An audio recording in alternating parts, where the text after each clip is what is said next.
Welcome to the League of Legends patch preview. In this video, we'll go over some of the major gameplay changes coming into the next patch for League of Legends. We're making a change to Katarina that should be really interesting to our dedicated player base. We're letting you appear behind or in front of your Shunpo target based on whether or not you use Killer Instincts first. Why are we making this change? The change to Shunpo is really about enhancing player choice with its use with Killer Instincts. Katarina's position now changing with if you use Killer Instincts or not is another thing for Katarina players to plan out and think about each time they use the skill. For example, in the lane case, you may really not want to get behind the target because there's minion aggro, or the run back to your tower after the harass may be too long. In these cases, you would choose to not use Killer Instincts and get in and out quicker.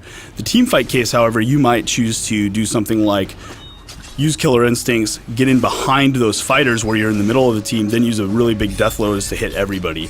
We want Katarina players to really be thinking about this choice and give them kind of a new option to differentiate good Katarina players from great Katarina players.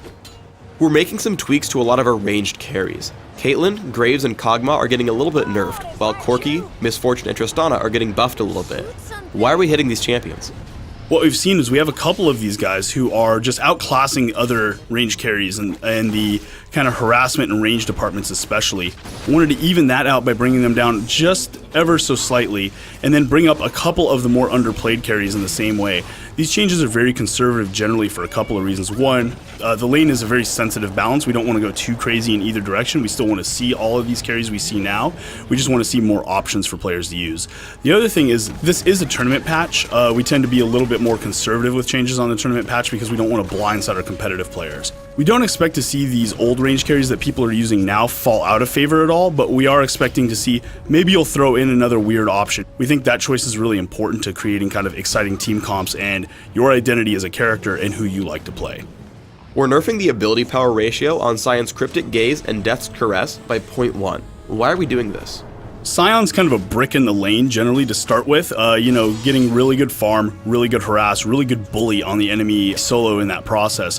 What this ends up translating to is not only does he bully you in lane, but because of his high AP ratio, that carries over into a high late game burst.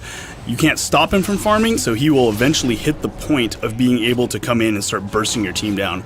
We wanted to lower that AP ratio so the reward for that kind of strength he has in lane is a little lower and a little less guaranteed obvious strength in the late game.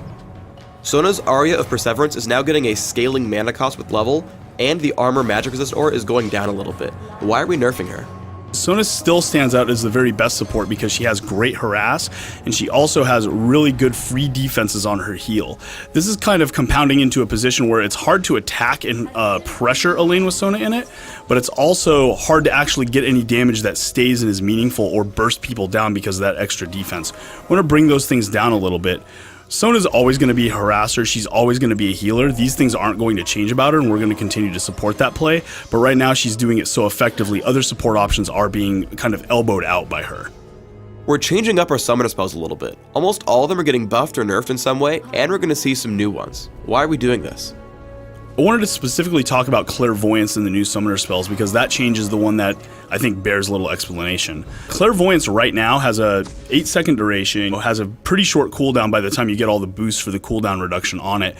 What this means is people are using Clairvoyance extremely often, and what that's starting to create is a situation where you're seeing portions of the enemy team a little too often. What this is creating is lack of availability on jungle ganks or lack of missing lane ganks and other things that can create kind of that early to mid game action in lane that's really exciting to play and really exciting to watch. By doing this to Clairvoyance, we still think it's going to be great at these numbers. Our prediction is that supports will still be taking Clairvoyance in a lot of cases. In addition, we've made a couple other attractive options for support characters, namely Summoner Promote and Summoner Heal. We've buffed Heal substantially, so you could actually use that in your lane, and specifically on a non-sustainer like a bottom lane tank or something like a Janna who could help use this in clutch situations to save their teammates. The other thing is Promote can really help your team push down a tower, especially after a big kill or a big moment. So we think these are going to be really attractive support options as well, while Clairvoyance continues to be viable. In addition to summoner spells, we have 3 fully revamped mastery trees as well. What are our goals behind these new masteries?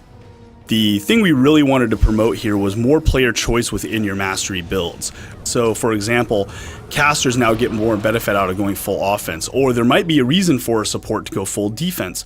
The mastery balance was really important to us. We kept a really tight eye on where the power level of the masteries was to make sure we didn't create any crazy new situations that were overpowered or things that are going to mess up the game completely. But what you're going to see is that greater range of player choice, greater range of character customization for how you like to play your favorite characters. Thanks for tuning in to the League of Legends patch preview. Please subscribe to the Riot Games YouTube channel above, and don't forget to thumbs us up just below the video.